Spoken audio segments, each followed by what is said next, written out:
À l'âge de 14-15 ans, moi, je suis parti pour aller à l'école à Montréal.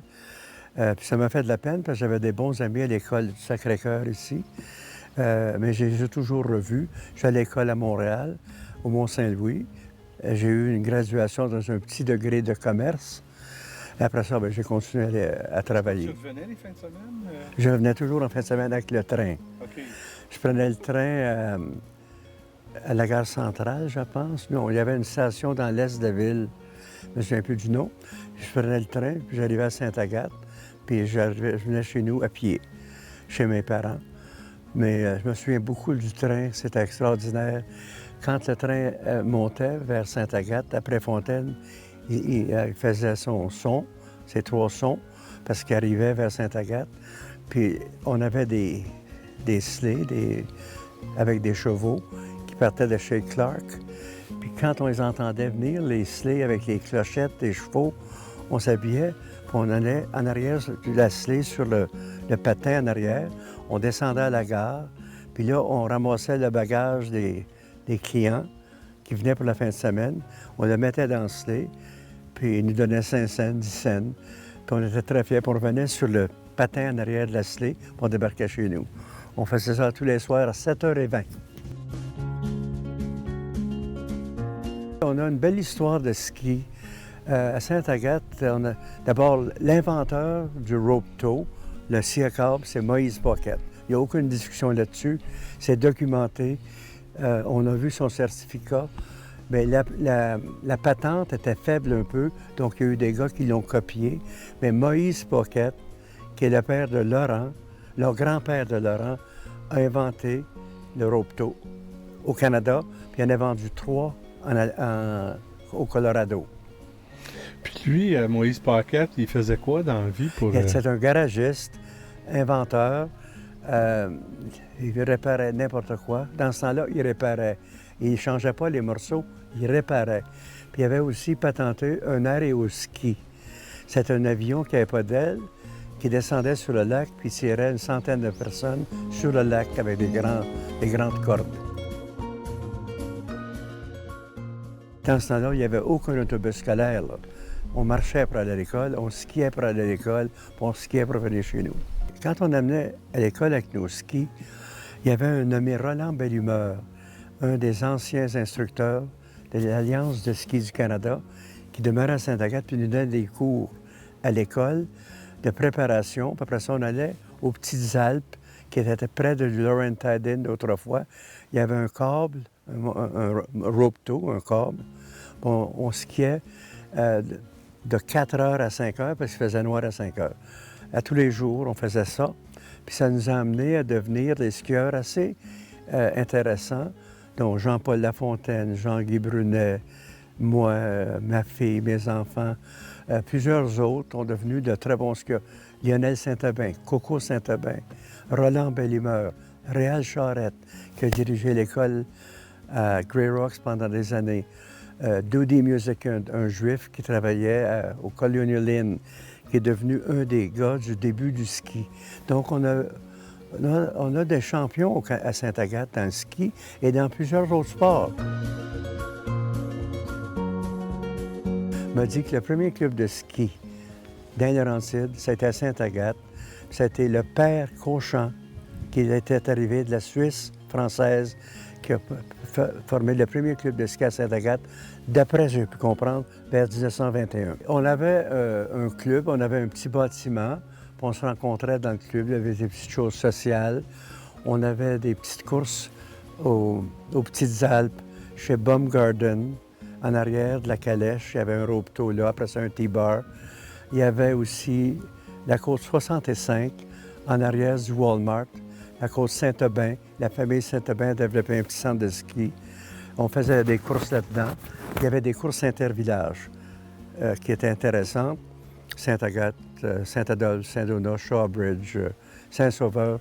Il y avait des courses intervillages là-dedans. Puis on compétitionnait contre les autres villages.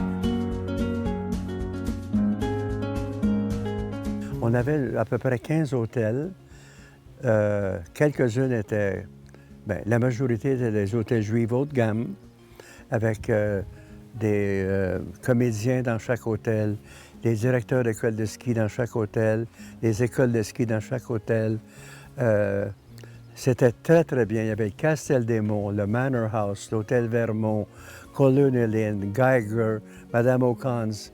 Il y en avait plusieurs. On avait quelques hôtels francophones et anglophones, dont le Laurentide Inn faisait partie de l'élite des hôtels. Elle était sur le bord du lac. Elle a déménagé 3 fois. La première, Laurentide Inn, était près du sanatorium. Après ça, elle a déménagé au coin où la station Shell est fermée. Elle s'est déménagée de là. Elle est déménagée au bord du lac. Et c'était un hôtel qui recevait 80 de ses clients étaient des Américains. D'abord, on avait des régates. Les régates avaient été organisées par un monsieur Laramé, un monsieur Charland et mon frère Gaston. On avait des régates dans la baie du village qui attiraient beaucoup de monde. C'était des régates de toute simplicité, aucun moteur motorisé. C'était des régates de plongeon, de nage. Et aussi, on nageait après un canard. Puis c'est le gars qui prenait le canard avait un cadeau. Il était dur à pogner, mais le canard devenait de notre famille. Fait que quand mon frère Louis, qui nageait bien, il l'appelait le canard. Puis le canard venait à lui, puis il l'amenait. Donc, c'était incroyable de voir la complicité d'un animal, c'est un animal, un oiseau, puis mon frère. On avait aussi un grand poteau qui était graissé, on marchait dessus, puis au bout du poteau, il y avait 5 $. Mais on ne se rendait jamais au bout parce qu'on tombait. Puis on roulait sur un baril, un gros baril en bois, on roulait dessus, puis on roulait sur des billots. C'était une simplicité incroyable. Y avait-tu du monde qui venait voir ça? Beaucoup. Oui? Beaucoup. C'était Parce dans quel coin? Dans la Bélanie. La Bélanie, il n'y avait pas de bateau. Puis on avait aussi des courses de bateaux à voile sur le lac, dont mon frère Tilou était un champion de course de bateaux à voile. Il connaissait tellement son lac, comme tout à l'heure, on regardait le vent venait de là. Lui connaissait ça, puis il cirait le dessous de son bateau à voile, comme on cire nos skis. Fait qu'il arrivait dans la course, il gagnait toutes les courses. Il y a des trophées de partout. Donc, c'était plaisant. Il était le seul francophone qui coursait dans ces bateaux-là, mais il était très bien reçu et accepté.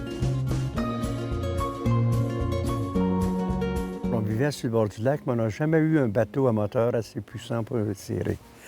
Donc, les premiers skis qu'on a faits, c'était des skis qu'on a faits avec une botte en caoutchouc dessus. Puis on se mettait sur le bout du quai, on faisait du pouce, Marc et moi.